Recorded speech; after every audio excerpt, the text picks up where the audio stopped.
Five men step into the Ozark Mountains on a crisp October morning in 1894, their rifles gleaming, their voices steady with the confidence of men who believe they know the wilderness. They laugh, they smoke, they walk into the tree line as if entering a cathedral of endless woods, certain they will return with trophies, meat, and stories of the hunt. But here's the truth that was never printed in the newspapers. Not one of those men came back, not their bodies, not their bones, not a shred of proof that they had ever walked out of that camp alive. It is as though the earth itself swallowed them, and perhaps it did. Tell me in the comments where you are watching this from, not out of curiosity, but because there's something binding in the act of marking your place in this moment.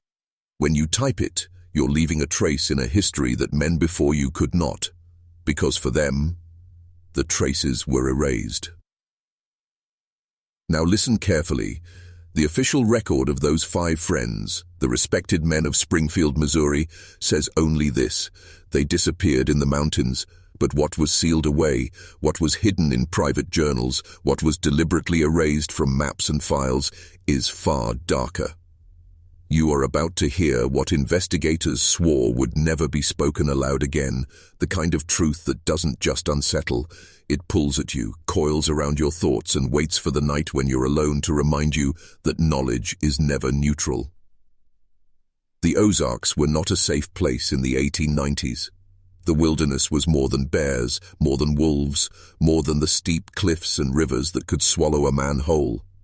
Beneath those forests stretched a labyrinth of limestone caves, vast underground halls older than memory itself. Locals whispered about them, though rarely in detail. They spoke of sounds that carried through the hills at night, echoes that weren't wind, weren't warm, weren't anything natural. Some said the caves went on forever, some said they weren't caves at all, and yet the five men, educated, practical, civilized, dismissed these stories as superstition. They laughed, as men often do, at the warnings of the rural folk. But here's where it begins to unravel, because what if those superstitions weren't stories? What if they were the final warnings of a people who had seen too much? What if the caves were not merely holes in the ground, but doorways, structures of control, places where the veil between worlds thinned? We know their names: Thomas Blackwood, the iron-handed store owner; James Conley, the physician who had written obscure papers about wilderness trances and sleep paralysis; William Hartley, banker and keeper of accounts; Robert Fleming, the thoughtful schoolteacher; and Charles Preston, the young telegraph operator. Men of standing, men of logic, men who represented the very institutions of their town, and yet those institutions failed them, failed to keep them safe, failed to record the truth of their disappearance because the truth was not meant to be written. The camp was found days later, neat, precise, almost staged. Knives laid out in a star, tobacco pouches arranged by size, rifles stacked against a tree. No struggle, no blood, just order. Too much order, an unnatural kind of order. Tell me, when has the wilderness ever left things neat? When has chaos ever dressed itself in geometry? This is where you must begin to question. Because men do not vanish without reason. Evidence does not erase itself. And order, in the heart of the wild, often means one thing: someone, or something, was sending a message. I want you to feel this as more than a story. This is not campfire horror. This is the fracture line where myth bleeds into fact, where the official record is a mask over something primal. You will know and come out of this the same.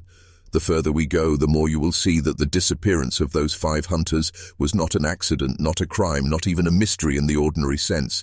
It was a ritual, a taking, a reminder that control does not always rest with governments, churches, or banks.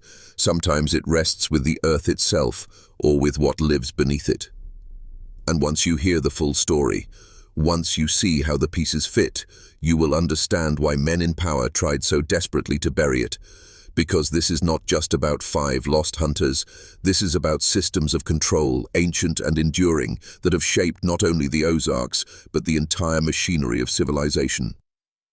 You are here because you feel it, that pull, that need to look where others refuse to look. Stay with me. The descent has already begun. The first official reports paint a clean picture: an abandoned camp, provisions untouched, weapons unused, and 5 men gone as if they had dissolved into the mist. But buried inside the yellowed newspaper columns, tucked between the words of speculation and denial, were details that slipped through the cracks, details the authorities never wanted repeated. One reporter from the Springfield Republican, a man named Samuel Winters, wrote a line that would later be censored from the archives. The knives were not abandoned but arranged, forming a 5-pointed star upon the stone. This description, clipped from later reprints, suggests intentionality, not panic, not confusion, deliberate symbolism. Someone was marking that campsite like an altar, and the men's belongings, lined by size, precisely ordered, screamed of ritual. Now pause for a moment. What does it mean when order intrudes upon chaos? Wilderness is supposed to scatter, tear, and consume. But here, the wild had been overwritten, as if intelligence outside of the group imposed its will. No animal arranges knives, no storm stacks rifles neatly. The suggestion is unavoidable. Whatever was at that camp wasn't interested in killing them violently. It was interested in displaying power. When the local sheriff, Martin Crawford, first walked into that site, he wrote in his hidden journal that the silence of the forest was not natural. Birds did not sing, no deer trails cut through the brush. The forest, he said, felt paused. This detail is crucial. Experienced trackers insist that when an apex predator stalks, silence follows. But silence cannot be absolute. Even the greatest predator doesn't mute an entire forest. Yet Crawford described the world around that camp as though it had been deliberately muted, as though someone had pressed a finger to the lips of nature itself. The search began as they always do, men all, on horseback, lanterns in hand, combing the forest.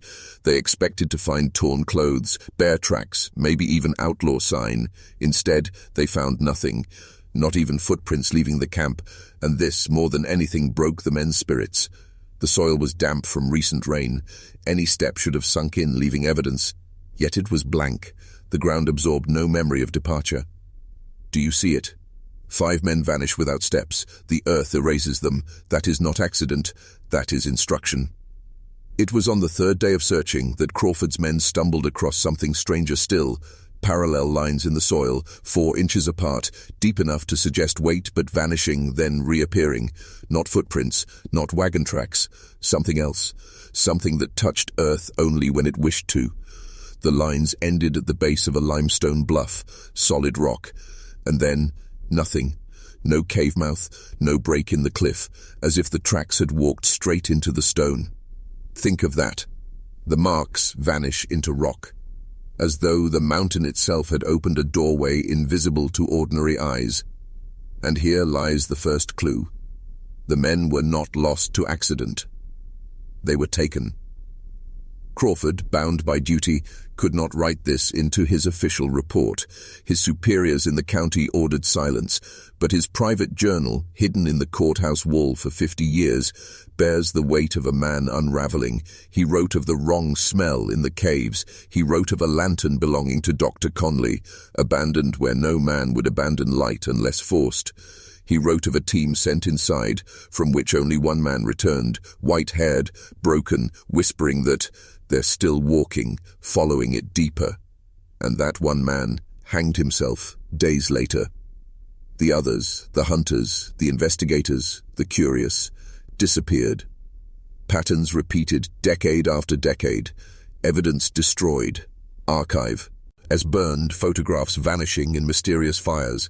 The cycle was consistent. Inquiry followed by erasure. The closer anyone came to uncovering the full shape of what lurked in the Ozarks, the faster the shadows moved to bury them. So let me make this plain. What began as 5 men on a hunting trip became an intersection of power far older than Springfield, older than Missouri, older than the frontier itself. Something had claimed dominion over that wilderness, something that understood order, ritual, silence, and the moment those men pitched their camp, they had already been marked. This is not a story about men failing against nature. It is a story about nature revealing it was never neutral.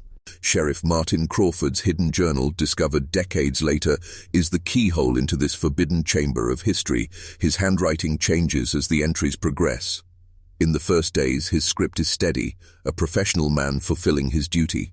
But by October 25th, his words twist across the page, letters pressed too hard into the paper, as if carved by a trembling hand. He begins to describe markings that none of his men dared to approach. He was not an imaginative man. He was the law in a harsh county where evidence mattered more than whispers. And yet he wrote that the tracks were not human, not animal, but deliberate. Parallel grooves cutting into the soil, vanishing, reappearing, leading not to a cave mouth but to a sheer cliff wall. And there, the impossible. The lines ended at stone, as though the limestone itself had swallowed the maker whole. Crawford did not leave it there. He pushed his men deeper against their will. Locals warned him about certain caverns, holes that aren't holes as they called them, passages not mapped, avoided by hunters and trappers alike. But Crawford, under the burden of 5 missing men and the eyes of an entire county, forced the search. Inside one of those caverns they found what should not have been there, a lantern, rusted but still identifiable. The initials engraved on its side matched Dr. Conley, the physician. It lay abandoned just beyond the reach of daylight. Men of the 19th century did not abandon light. They carried it into death before they would let it fall. For Conley's lantern to be left in that blackness, something else had compelled him forward, something strong enough to separate a man from his only shield against the dark. 3 men volunteered to follow the trail deeper: Reynolds, the miner; Wilcox, the hunter; Hammond, the surveyor. They carried ropes, maps, tools. Crawford remained at the mouth, waiting. Hours passed. Then Reynolds staggered out alone. White hair, shaking hands, empty eyes. He was 29 years old.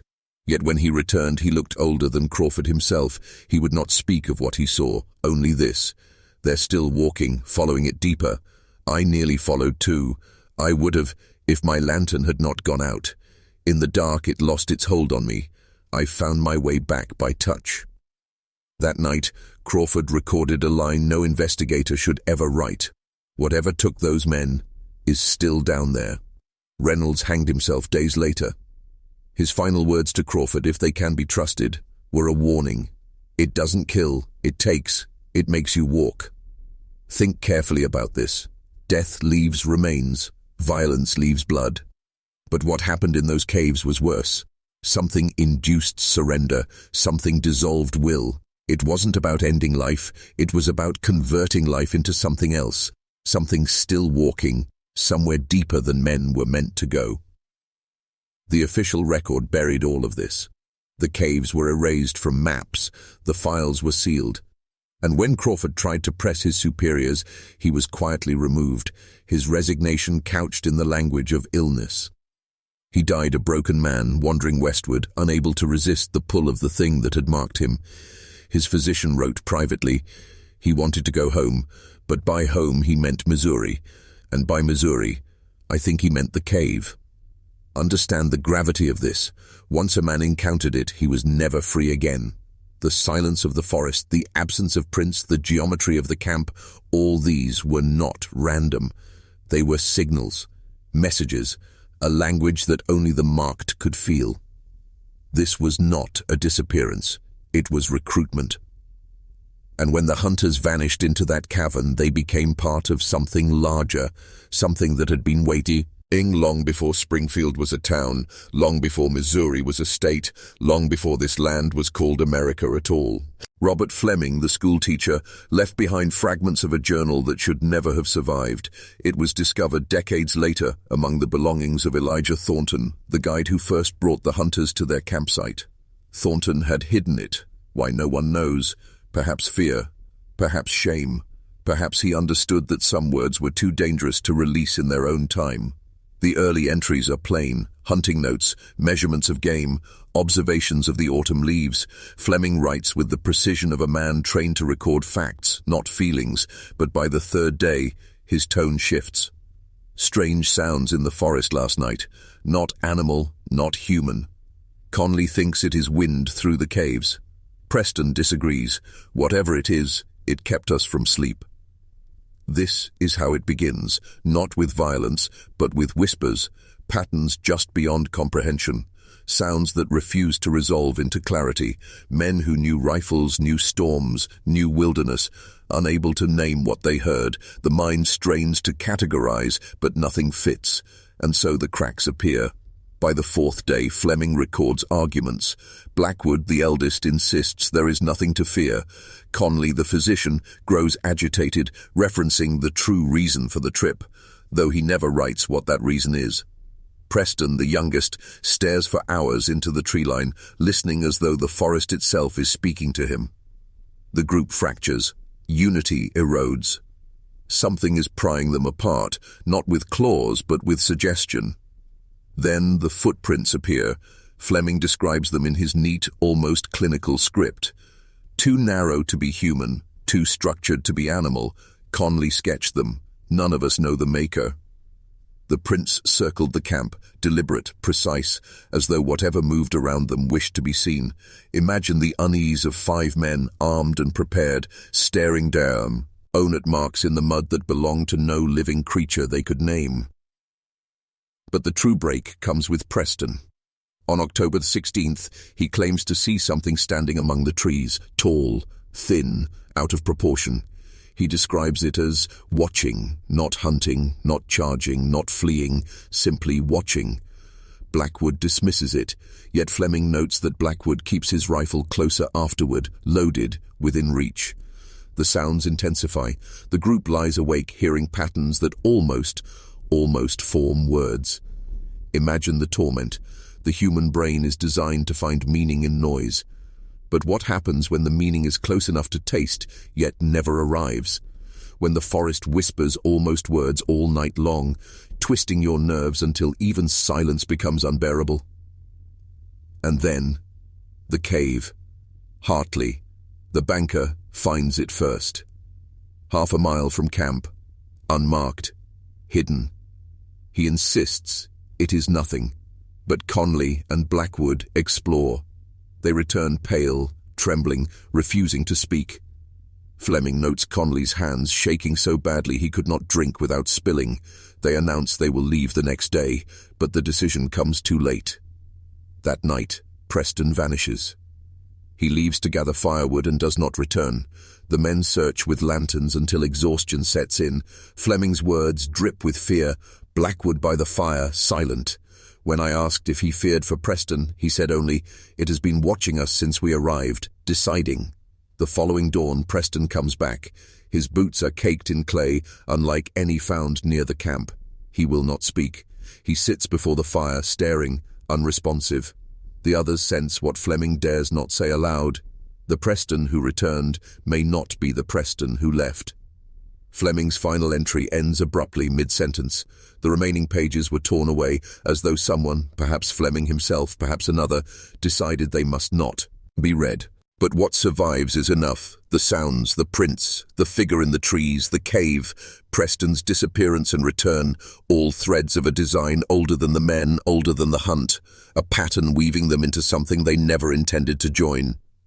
The neatness of the camp, the star of knives, the silence of the forest, these were not accidents, they were signals, rituals in progress, and 5 men were the offering.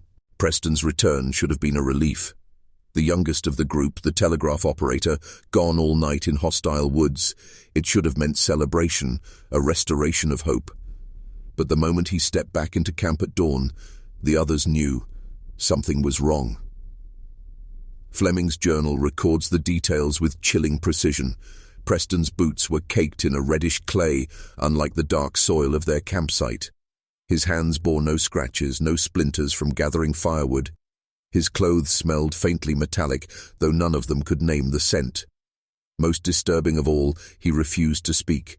He sat down by the fire, eyes fixed on the flames, unblinking, as if the fire itself held him in thrall. Hartley tried to question him. No answer. Blackwood watched in silence. Conley, the physician, attempted to check his pulse, but Preston recoiled with sudden violence, striking Conley's hand away without ever lifting his gaze from the fire. Fleming wrote, "It was not a man's reaction. It was as though something within him resisted contact with our world. They should have left then. They should have abandoned everything, fled the forest, run back to civilization. But they did not. And that is the essence of control, when you no longer act as you know you must, when decision is not yours to make." That night, the sounds in the forest grew unbearable. Not distant, not faint. Surrounding them, encircling them. Almost words, rising and falling in cadences that mimicked human speech but carried no meaning the ear could decipher. Fleming wrote that if he strained hard enough, the whispers nearly resolved into sentences, then collapsed into noise again, as though the forest itself were mocking his attempt to understand. And Preston? He sat by the fire, lips moving faintly, murmuring in rhythm with the sounds outside. The others pretended not to notice, but Fleming wrote, "I believe he was answering." Blackwood argued to leave at dawn. Conley agreed. Hartley said nothing, staring at the cave they had discovered. But by morning, the choice was gone. Preston refused to rise, and when they tried to rouse him, he whispered something none of them could later recall. A phrase that seemed simple in the moment but dissolved like mist when they tried to repeat it. And after that, none of them spoke of leaving again. Do you see what happened here? It was not physical force. No predator dragged them into darkness. Their will was undone, their choices inverted. The trip ceased to be a hunt and became an initiation. Consider Conley's background. He had written years earlier about wilderness catalepsy, men struck dumb and paralyzed after nights alone in the forest, unable to explain what had happened. His paper was mocked, dismissed as superstition disguised as science. But now, in the Ozarks, he was watching it unfold in real time, and still he could not stop it. Perhaps that was the real reason he had joined the hunt. Perhaps he knew what might be waiting. Preston's silence was a contagion. His stillness infected the group. Fleming writes of long stretches where none of us spoke, each man listening to the sounds as though awaiting instruction. That is not how hunters behave. That is how congregations behave. 5 friends did not merely vanish, they were converted. And this is why the camp was left in order, why the knives formed a star, why the rifles leaned neatly against a tree. Those arrangements were not chaos. They were offerings, left with ritual precision, not because the men were taken against their will, but because their will was rewritten. The Preston who returned from the woods was no longer a companion, he was the catalyst, and once he sat by that fire, the hunt was over. The disappearance of the 5 hunters in 1894 was not an isolated mystery. It was part of a lineage, a chain of vanishings and suppressed reports that stretched back long before their rifles gleamed in the October sun. Their fate was only the most public. The others were folded into silence. In 1887, just 7 years before Blackwood, Conley, and the rest walked into the trees, a surveying team in Oregon County reported something almost identical.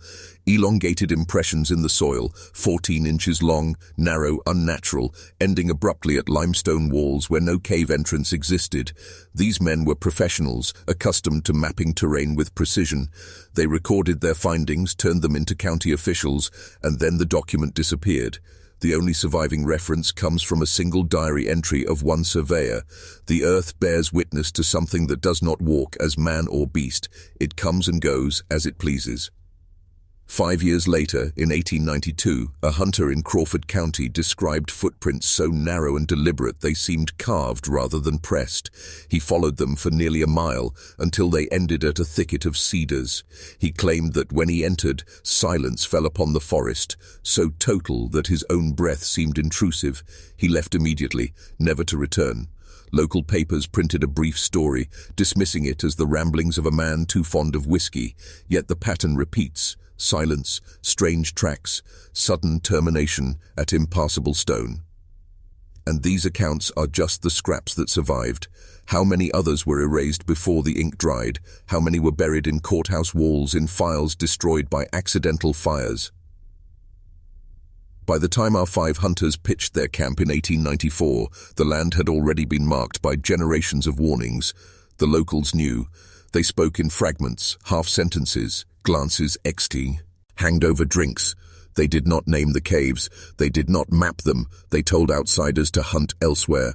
But men of standing, bankers, doctors, merchants, dismiss warnings from rural mouths. Civilization breeds arrogance, and arrogance is the first step to sacrifice. What makes the 1894 case stand apart is not only the number of men lost, but the evidence left behind, the geometry, the silence, the traces of ritual precision. This was not simply the forest swallowing the careless. It was methodical. It bore the fingerprint of something intelligent, something with rules. Look again at Preston. He vanished and returned transformed. His boots caked in foreign clay, his silence turning contagious, his lips murmuring with the forest itself. And yet the others did not bind him, did not flee from him, did not even confront him. Why? Because will itself had been compromised. They were no longer men in the woods. They were instruments in a design they could not perceive.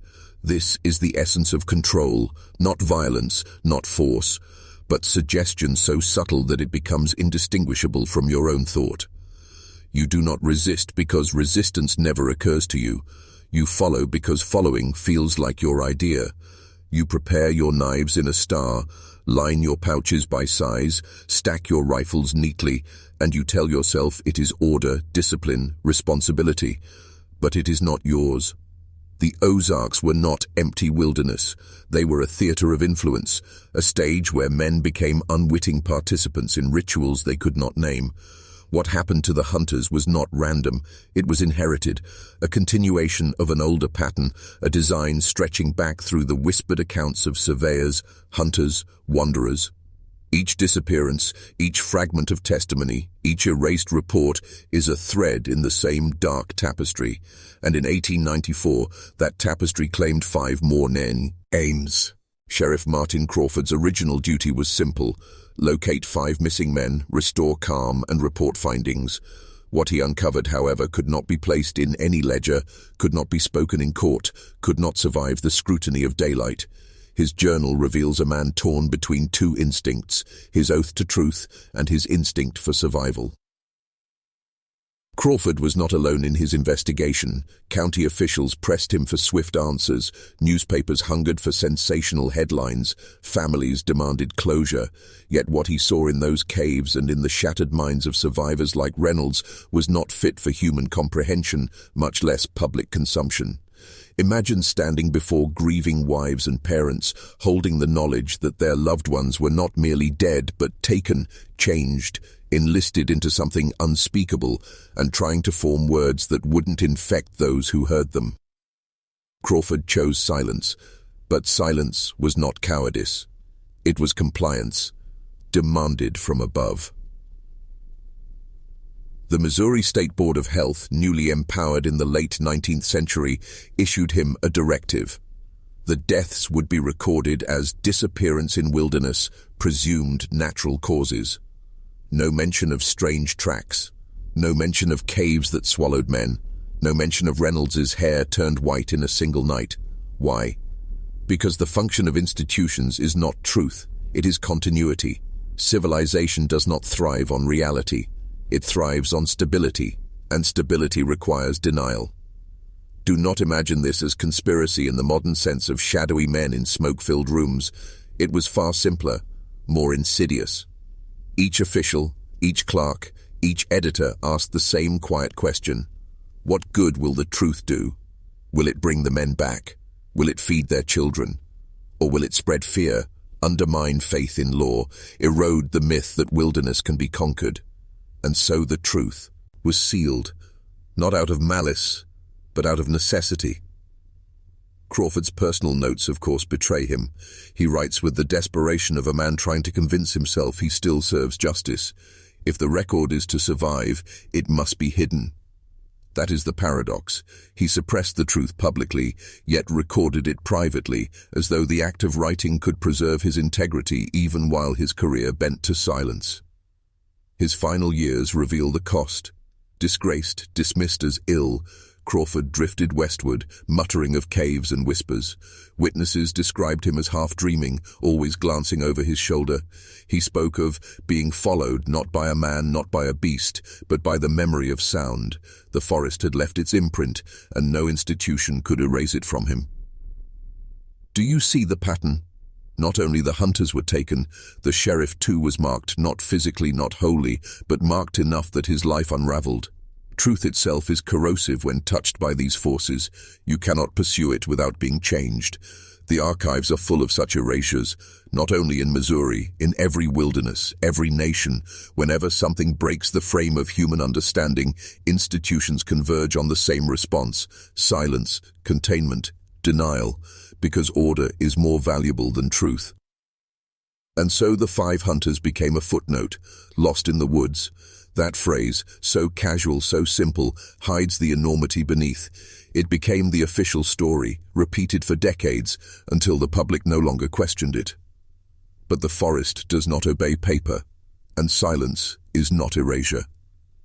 Something remained in those caves. Something that had taken Preston and bent the wills of Blackwood, Conley, Fleming, and Hartley. Crawford suppressed it. The state ignored it, but the pattern waited, patient as stone. Because silence, too, is a kind of offering. Silence imposed by institutions is never absolute. It is a crust, fragile and temporary, laid over something still burning beneath. What Sheriff Crawford buried, the Ozark people preserved, not in ledgers, not in newspapers, but in stories whispered by firelight and passed across generations. By the early 1900s, the 5 hunters had become a cautionary tale among locals. Children were told not to wander too far into the woods after dusk, lest they follow the sound of their names. Hunters claimed certain hollows were wrong, not cursed in the Christian sense, but voided, emptied of the ordinary rhythms of life. The silence was the mark. If the birds fell quiet and the squirrels ceased their chattering, men knew to turn back. Folklore distorts facts, yet often preserves essence. Fragments of what happened in 1894 bled into rural superstition. The Fire Watcher, a tale of a pale man sitting before flames, never speaking, never blinking. Children were warned not to look too long into the fire at night, lest the watcher step out and join them. Clearly, this is Preston's return, filtered through story. The Red Clay Path. Warnings of a trail of soil alien to the Ozarks, streaked across the ground where no such earth exists. To step on it was to invite being led somewhere you could not return from. That is Preston's boots, encoded as myth. The Silent Camp. Hunters told of stumbling across abandoned clearings where tools were neatly arranged, fire pits cold, and rifles stacked with reverence. They whispered that to disturb such camps was to invite the same fate.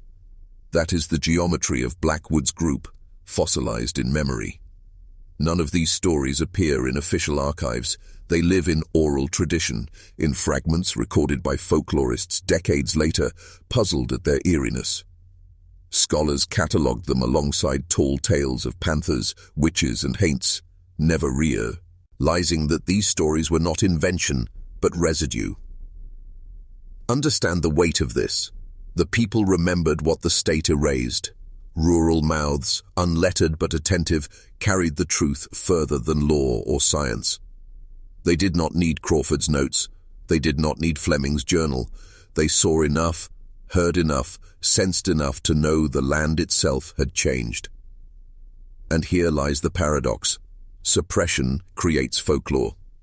By denying the hunter's true fate, officials ensured it slipped into myth, where it could not be controlled. Myths spread more freely than records. They shape thought without requiring belief. A man who laughs at the fire watcher will still hesitate when the forest falls silent around him. The Ozarks became marked land, not in maps, not in court documents, but in memory, in fear, in story. This is how the event survived, not as history but as warning. And warnings have a way of waiting for their time to be fulfilled. When a story refuses to die, it draws attention. Folklore is not merely entertainment, it is a signal. By the 1920s, the tale of the vanished hunters had seeped outward from Shannon County, retold in regional newspapers as quaint frontier mystery. But what the editors did not realize was that beneath the embellishment lay a pulse that certain men could feel, men who were not seeking entertainment but opportunity. The first were curiosity seekers, amateur historians, wilderness enthusiasts, and a handful of self-styled occultists came sniffing around. They arrived with maps, notebooks, and the arrogance of outsiders who thought locals ignorant, yet many of them never made it past the first night in the hills. Locals warned them in clipped sentences, "The woods don't want you here," but the warnings only emboldened them. One group in particular left traces. In 1928, 3 men from St. Louis, followers of fringe mystic Arthur Crenshaw, arrived claiming they could unlock the hidden chambers of Earth. They believed the hunters had stumbled upon a portal not of this world, and that through ritual they could reopen it. They set camp near the current river and vanished within a week. The only trace left behind was a set of strange diagrams carved into tree trunks, concentric circles overlapping, with a narrow slit drawn through their center. Newspapers ignored the incident. Locals remembered it too well. To them, it was confirmation. Outsiders who tried to chase the story always fed the silence. But not every outsider vanished. Some returned, altered. In 1934, a traveling salesman named Walter Riggs staggered into eminence barefoot, his clothes shredded, his eyes vacant. He claimed he had been following the red clay after hearing whispers at night. He rambled about the 6th man and a door that will not stay shut. He was taken to the state hospital in Fulton, where he died 6 months later. His notes, scribbled on scraps of stationery, spoke of the fire that watches back.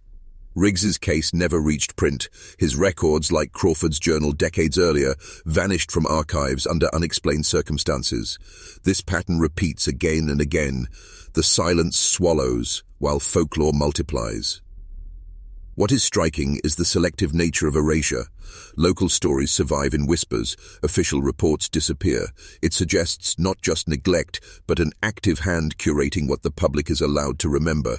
We are not looking at chance, we are looking at containment.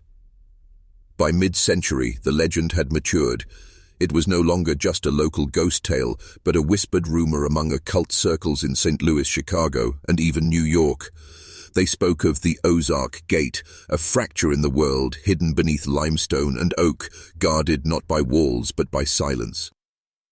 Every attempt to penetrate deeper ended the same way: missing persons, sealed reports, sudden fires in county archives. Yet the silence never erased everything. Enough fragments leaked, enough survivors spoke half-mad warnings that the story persisted, and with each generation the mystery thickened until the line between history and myth blurred completely. But the deeper truth is this: those who sought the cave did not stumble blindly. They were pulled, just as the 5 hunters had been, just as Preston had stared into the flames. The silence calls, and the call is patient. The year was 1952. The Cold War's shadow spread across America.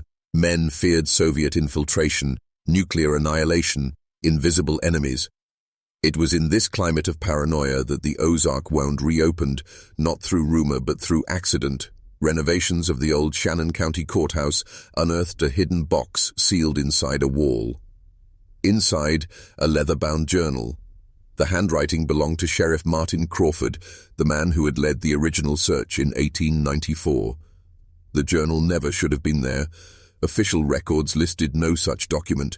Yet here it was, uncorroded by time, as if waiting. The contents disturbed even seasoned lawmen. Crawford described unearthly tracks vanishing into stone, caves unmarked on maps, men who returned broken and silent. He confessed to nightmares that grew in intensity until he could no longer sleep, a voice calling from the darkness. His final entry ended with a chilling resignation. Something patient waits, and it has touched my mind. News of the find leaked briefly. Local reporters sensed a story, but within weeks, state officials intervened. The box was removed. Crawford's words never entered public archive. The men who had handled it were told not to speak of it again. The explanation was vague: sensitive materials tied to early investigations. This is the moment the mystery shifted from folklore into the domain of control. If it was simply superstition, why seal records? Why remove Crawford's journal? Why instruct silence in an era when small-town scandals filled columns of rural newspapers? Because by the 1950s, the state had new tools: intelligence agencies, psychological research programs, classified archives. And something about the journal triggered them. Perhaps the references to voices in the dark resembled research into sensory deprivation. Perhaps the talk of unseen pulls echoed early experiments in behavioral manipulation. Or perhaps they recognized the same patterns we glimpse now: disappearances, erased files, fire-consuming records, a cycle repeating, decade after decade. Consider the timing.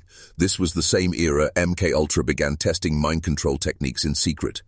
The same era Project Blue Book collected reports of the unexplainable. The Cold War was not just about weapons, but about perception, about control of human thought. What better laboratory than an event so strange, so unclassifiable, it could be hidden under folklore while studied in silence? The discovery of Crawford's journal was no accident. It was a rupture. A fragment of forbidden memory that slipped loose from the wall, meant to contain it. And like all ruptures, it drew eyes that were not supposed to see. Locals noticed something different in their hills after 1952. Unmarked cars parked on dirt roads, strangers with city accents asking about caves, about folklore. Men in suits, too clean, too polished for Shannon County. They asked about the missing hunters, they asked about red clay, they asked about the sixth man. But here is the darker truth. They were not investigating, they were confirming. For by the mid-20th century, the silence around the Ozarks was no longer just local superstition or state neglect. It was national policy, and policy is far more terrifying than myth. In 1952, when Crawford's journal surfaced, most men looked away. But not Michael Harrison. He was young then, 31 years old, a journalist for the Springfield News Leader. Ambitious, restless, the kind of man who believed sunlight could disinfect anything. When whispers reached him that a sheriff's secret journal had been found sealed inside the courthouse wall, he smelled a story big enough to make his name echo far beyond Missouri. Harrison began to dig. He spoke to the courthouse workmen, to retired deputies, even to Elijah Thornton's surviving daughter Martha. Piece by piece, he reconstructed a tale that should have remained fragmented. Martha told him of the sixth bedroll, of her father's unease, of the schoolteacher Fleming's hidden journal. Harrison obtained fragments of that journal, torn pages passed down in secret, where Fleming described footsteps too narrow to belong to man and the forest speaking in near words. This was not the type of material a respectable mid-century newspaper wanted. Editors demanded crime, politics, scandal, human drama, not whispers of caves and vanished hunters. Yet Harrison persisted. He pitched a serialized feature titled The Silent Hollow. His editor rejected it. Undeterred, he began preparing a book manuscript. But the deeper he dug, the more the silence tightened. Sources who once spoke openly began to shut their doors. Men warned him off. A state official from Jefferson City arrived at the news leader office, requesting Harrison cease his inquiries for reasons of regional stability. Still, he pressed on. In March 1953, Harrison traveled to Shannon County with 2 guides, intending to locate the unmarked cave that both Crawford and Fleming described. They were last seen heading toward the Current River's headwaters. They never returned. 3 days later, searchers found their camp, tents undisturbed, supplies intact.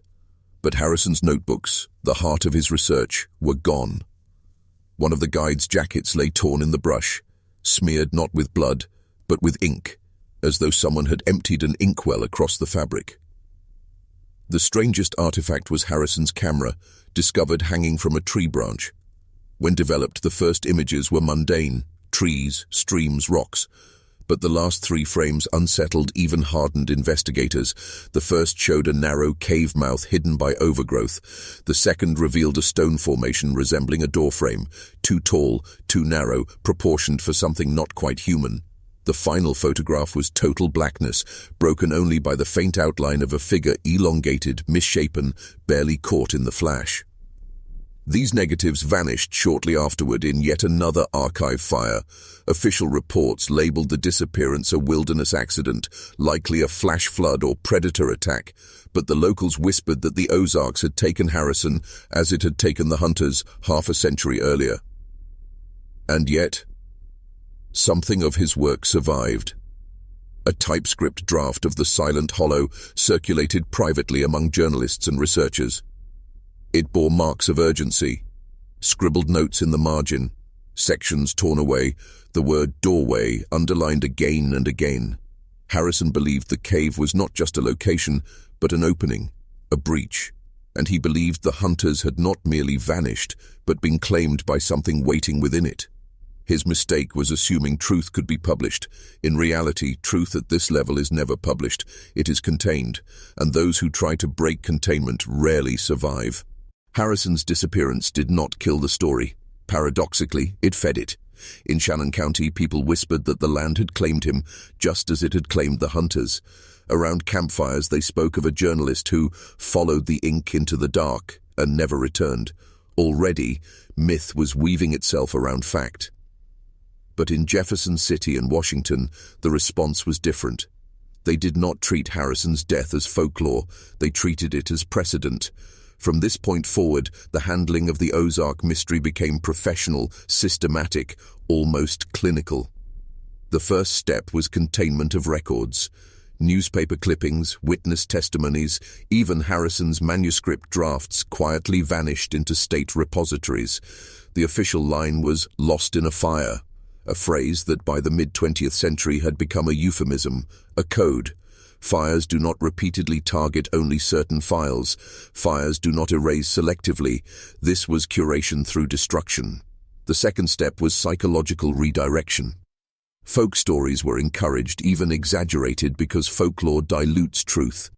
If you flood the cultural imagination with ghosts, witches, and monsters, the true account dissolves in the noise. When locals spoke of the Fire Watcher or the Red Clay Path, outsiders dismissed it as rustic fantasy.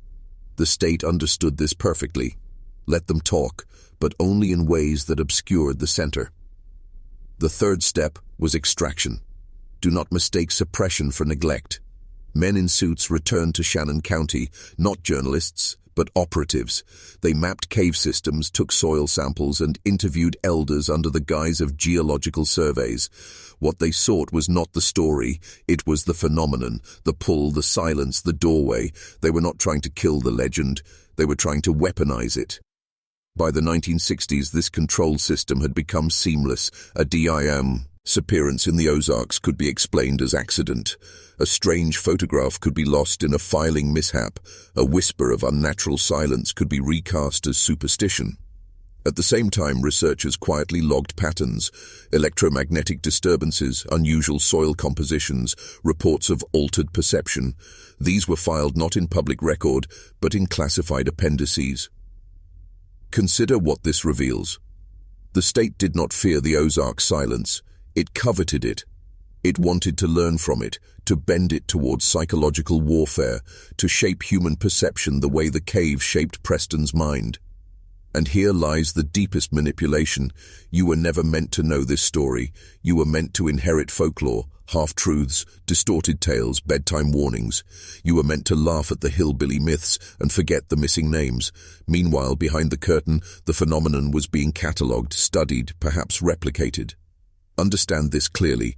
History is not just erased, it is split. The public receives legend, the initiated receive data, and in that split, control is achieved.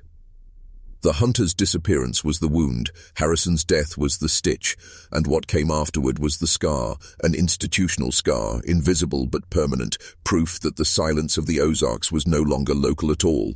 The year was 1968. America was burning, Vietnam, assassinations, cities on fire. In the chaos, smaller stories slipped by unnoticed.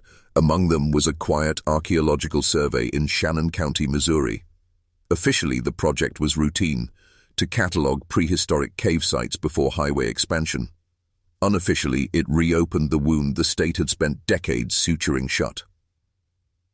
The lead team came from the University of Missouri, aided by graduate students hungry for discovery. They were not searching for myths. They wanted artifacts, burial mounds, traces of ancient Ozark cultures. But what they found instead was something far older, far stranger, something no syllabus had prepared them for. In a limestone cavern, half-collapsed and hidden by thickets, the team unearthed incised stones, symbols cut with precision, unlike the crude markings of indigenous tribes, unlike any language in the region's archaeological record. Concentric circles, jagged slits, spiral grooves that seemed to shimmer when lamplight struck them.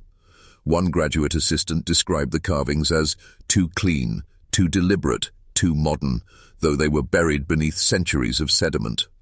More disturbing was what accompanied them, traces of red clay pressed into the cave floor, the same alien soil Preston had tracked back into camp in 1894. Soil geologists later confirmed the composition did not match Missouri strata. It should not have existed there. The survey was quietly shut down within weeks. The official report cited structural instability of the caves. But whispers among faculty told another story. One student, Richard Melton, returned from the field pale and stammering. He claimed the carvings were not decoration but instruction, that when studied too long, they seemed to move. He dropped out that semester and was later institutionalized. A fragment of his field notes survived, smug, glared out, photocopied, circulated among fringe researchers. Scrawled across the page, in handwriting that grew more frantic with each line, were the words, "Not burial, not shrine. A gate, always a gate." Think about the implications. If indigenous tribes avoided these caves, if settlers vanished near them, and if 20th century scientists stumbled upon symbols they could not classify, what does that suggest? That the Ozark silence predates America, predates folklore, predates the very people who feared it. That the hunters did not stumble upon something new, they disturbed something ancient. The 1968 survey should have been a turning point, a moment when science confronted myth. Instead, it was erased like all the rest. The artifacts were boxed, sealed, transferred. No one can say exactly where. Some whisper they were sent to military research labs. Others claim private collectors, men who prize forbidden relics as keys to power. But here is what matters. Every attempt to bury this knowledge produces the opposite effect. The silence does not die. It leaks. It seeps into folklore, into madness, into whispers carried by men who should not know but somehow do. The more tightly the state grips it, the more it bleeds through the cracks. And you, hearing this now, are touching one of those leaks. The 1970s and 80s were decades of unraveling. Trust in government eroded after Vietnam and Watergate. Conspiracies blossomed in the cracks left by disbelief, and in that environment the Ozark silence found new disciples, not in universities or agencies, but in basements, photocopied zines, and cult meetings. The first wave came from the counterculture fringe. Occultists, UFO groups, and self-styled mystics began to merge the story of the Ozark Gate with their own cosmologies. To them, Crawford's journal and Harrison's lost manuscript were proof of contact, not with ghosts, but with entities outside human time. They spoke of doorways in stone as liminal thresholds, where the barrier between worlds thinned. Some even linked the cave symbols to crop circles and Roswell, folding the silence into a new mythology of cosmic intrusion. But unlike folklore, these groups sought action. By the late 1970s, reports surfaced of small cults camping near the Current River, performing rituals in abandoned homesteads. Locals called them the Circle People because they painted concentric rings on barn doors and trees, eerily similar to the carvings found in the 1968 cave survey. The state dismissed them as harmless eccentrics, but disappearances continued. A farmer named Dale Kendrick vanished in 1979 after chasing trespassers from his land. His wife reported finding circles carved into the soil of their pasture the next morning. The sheriff filed it as a missing person case, but no trace of Dale was ever found.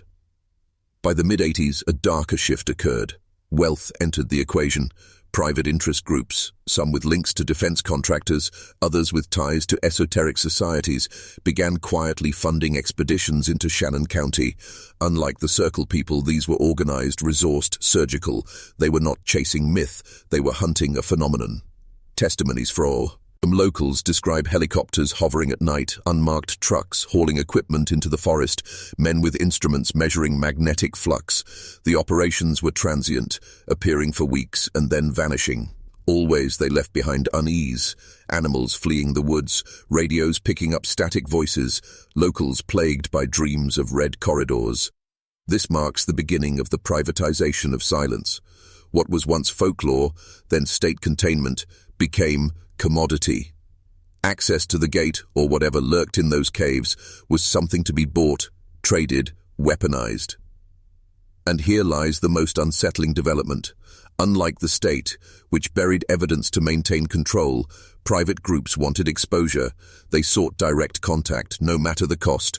To them, every vanished hunter, every broken mind was not a warning but a clue, proof they were close to the threshold. The Ozarks had always been patient. Now, for the first time, outsiders were impatient enough to force the door. And when you force a door that does not belong to you, it opens both ways. By the late 1980s, the silence was no longer confined to caves or campfire tales. It began to seep into the land itself, reshaping the Ozarks in ways locals could not ignore. This was not metaphor, but observation. Rivers shifting course, groves of oak dying overnight, compasses spinning without cause. Something buried had begun to leak. In 1987, hikers reported a phenomenon near the Jacks Fork River. A section of forest fell utterly quiet. No birds, no insects, not even the wind through branches. One hiker, a Vietnam veteran, described it as the same silence before mortars fall, only stretched for miles. When he left the woods, he found blood trickling from his ears, though no wound could be found. Doctors later diagnosed him with sudden inner ear trauma, as though he had stood too close to an explosion. Yet there had been no sound at all. Throughout the 1990s, hunters spoke of geography shifting. Paths they had walked for decades no longer led to the same clearings. Landmarks vanished, replaced by ravines or thickets that seemed older than memory. One man swore he found a stone arch deep in the hills, shaped like a doorway, only to return the next day and find nothing but earth. Locals told each other not to follow the red clay trails when they appeared after rain. Some swore those paths pulled you off course, leading you deeper and deeper until the trees closed behind, until the way back was gone. Most laughed at such warnings, but missing person reports increased, enough to stir unease even among sheriffs who usually dismissed folklore. Meanwhile, outsiders, the private expeditions, the cult remnants, grew bolder. Their symbols began appearing closer to towns. A barn outside Eminence was found daubed with circles and slits in fresh white paint, its owner shaken after nights of knocking on the walls, whispers in the rafters. He burned the barn himself 2 days later. But perhaps the most disturbing sign was this. The dreams spread. No longer confined to those who entered caves or studied journals, ordinary families began to report visions, dreams of doorways cut into stone, of fire standing still, of elongated figures watching from tree lines. Children woke screaming of the man made of silence. You cannot dismiss hundreds of unrelated witnesses across decades, all describing the same image. Unless, of course, you want to believe the silence itself had begun to seed minds, pushing outward, hunting new vessels. By 1999, the pattern was undeniable. The Ozark silence was no longer a secret place. It had become a moving frontier. What was once contained beneath limestone now stretched across hills, rivers, and even the minds of those who never sought it. The hunters in 1894 may have been the first to touch it. By the century's end, it was touching everyone. The new millennium brought something the silence had never faced before: digital memory. For over a century, erasure had been simple: burn a file, close an archive, silence a witness. But by the 2000s, information no longer lived only in cabinets. It lived online, copied, mirrored, reposted faster than it could be destroyed. The first signs came in obscure forums devoted to folklore and conspiracy. In 2002, a user calling himself Gateseeker uploaded grainy scans of what he claimed were fragments of Harrison's lost manuscript. The pages were nearly illegible, water-stained, but certain phrases stood out. A door that unbuilds itself, fire that waits for recognition. The sixth is never counted. The thread was quickly deleted, but not before others archived it. Soon after, hunters began posting photos on early blogs. Strange soil patterns, concentric circles pressed into clay, trees bent in symmetrical arcs. Most were dismissed as hoaxes, but some contained anomalies harder to explain, shadows elongated against the wrong angle of light, or blurred shapes in the distance where no figure should be. In 2007, a YouTube video briefly went viral. Shaky footage of a man walking a trail near Jack's Fork, describing how the forest had gone silent around him. The last 30 seconds showed him turning to reveal a narrow slit of darkness in a limestone wall, wider than a man but impossibly thin. Before the camera cut, a low hum rose, distorting the microphone. The account was deleted within days. The video survived only in re-uploads, each generation blurrier than the last until it, too, resembled folklore. But here is the paradox. The more evidence leaked, the less credible it became. The internet drowned truth in noise. Genuine fragments of Crawford's journal sat beside photoshopped hoaxes. Real testimonies mingled with creepypasta. The silence adapted perfectly. It hid in plain sight, buried not by fire this time, but by excess. Yet something new emerged. Online communities began to map the reports, compiling databases of disappearances, soil anomalies, and quiet zones. Patterns appeared that had been invisible before. The red clay trails clustered along fault lines. The dream reports spiked near specific caves. The phenomenon had a geography, one that could be tracked if you knew how to look. This was the state's nightmare. For the first time, containment was slipping out of its hands. Erasure could no longer be guaranteed. Every deleted post was archived. Every vanished video lived on someone's hard drive. And perhaps more dangerous, ordinary people were learning to see the pattern. The hunters of 1894 had stumbled blindly. By the 2010s, thousands of strangers online were tracing their footsteps digitally, assembling a map of silence that no single person was ever meant to hold, which raises a question the state could no longer control. What happens when the door is not stumbled upon by accident, but deliberately sought by thousands? The silence was never designed to withstand that kind of attention. By the 2010s, the silence was no longer just a hidden current beneath the Ozarks. It had become something else, a mirror that watched back. Reports from amateur explorers began to describe not only the caves, but the feeling that the caves were aware of them. In 2011, 3 college students from St. Louis posted photos of an unmarked shaft near the Current River. Within hours, their accounts were deleted, not by them, but through mass flagging that came from nowhere. 2 days later, their car was found abandoned by the roadside. Inside were camping supplies, half-packed, as though they had changed their minds at the threshold. None of them were ever located. That same year, a network engineer monitoring cell towers in Shannon County reported unusual surges of interference concentrated near limestone bluffs. His logs showed encrypted bursts, signals that did not originate from any registered device. He submitted his findings to the FCC. Weeks later, he retracted them, claiming his data was in error. Colleagues said he stopped leaving his house at night. The internet, however, would not stop feeding the signal. Every disappearance, every distorted video, every blurry photograph was stitched together into a living archive. Patterns sharpened, vanishings clustered on solstices and equinoxes, as though the silence followed a calendar older than human habitation. Dream reports spiked in waves, tens of thousands describing identical sounds, tones, hums, or words that almost formed sentences. And then, the strangest phenomenon. Those who studied the silence too long began to hear it through the screen. Men reported sleepless nights after scrolling archives.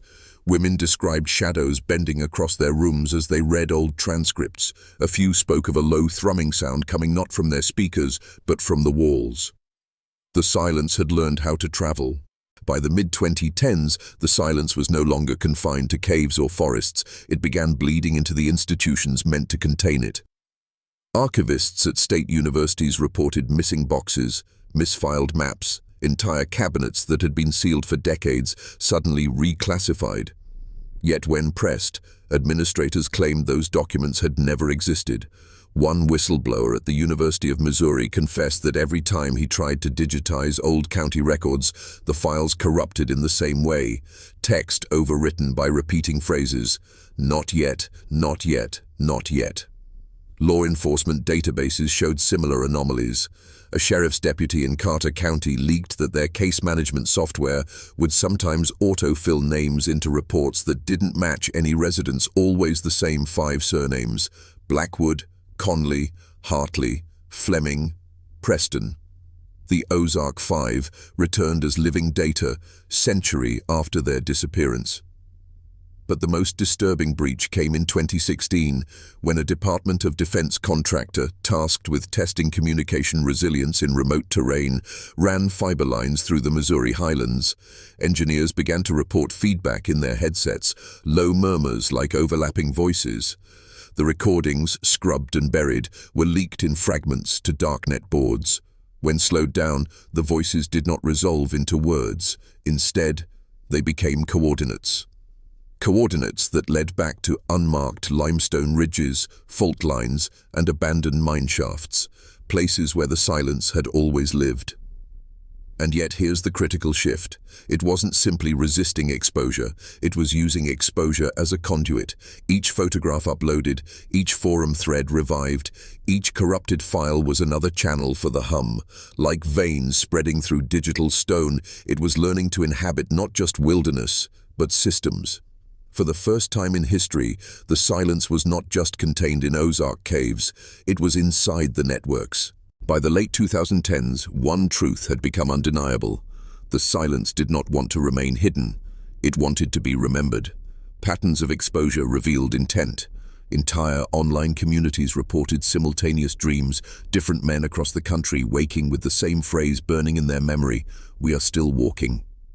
Always those words. Always in the same voice, low and endless, like stone grinding against stone. Psychologists dismissed it as contagion of suggestion. But the timing betrayed them. Dream clusters always spiked after new evidence surfaced. A journal scan, a corrupted photograph, a leaked recording. It was as if every fragment pulled the silence further into consciousness, feeding it, amplifying it. Even institutions that once controlled the narrative began to fracture. Retired lawmen gave interviews speaking of sealed caves and forbidden searches. One archivist in Jefferson City confessed on record that he'd destroyed hundreds of files, not because he was ordered, but because "I couldn't stand the sound they made at night." His house burned down a week later, officially faulty wiring. And then, the most chilling proof of all, in 2019, hikers in the Ozarks found a rusted lantern buried in red clay. Its make and design matched the late 1800s, exactly the type carried by Dr. James Conley. Lab analysis confirmed it had not corroded naturally. Its iron had been altered at a molecular level, as though time itself had thinned and folded around it. Artifacts were returning. The silence wasn't only pulling men inward, it was pushing fragments outward, into our time, into our hands, and with each fragment recovered, the voice grew louder. The silence did not want erasure, it wanted continuity, it wanted witnesses, it wanted you. Now you stand where they stood. Not in 1894, not in 1952, not in 2019, but in the eternal present of the silence, the moment it has been building toward. For over a century, men have vanished into the Ozarks, their names erased, their journals burned, their discoveries buried under archives and lies. And yet, despite every attempt to seal it, to suffocate it, to strangle it in obscurity, the silence has endured. More than that, it has adapted. First to caves, then to institutions, then to networks, and now to memory itself. Because you have heard it, even here, even now. The words I've spoken are not just story, they are an opening. Think back to the journals. We are still walking. Think back to the coordinates. Think back to the photographs. doorways where no door should be, figures half seen in black frames. What were they pointing to?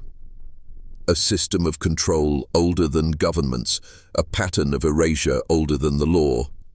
The silence has never been about the caves, it has been about the pull, that endless voice calling men to step away from firelight, from camp, from sanity, into a dark that was never empty. Do you feel it?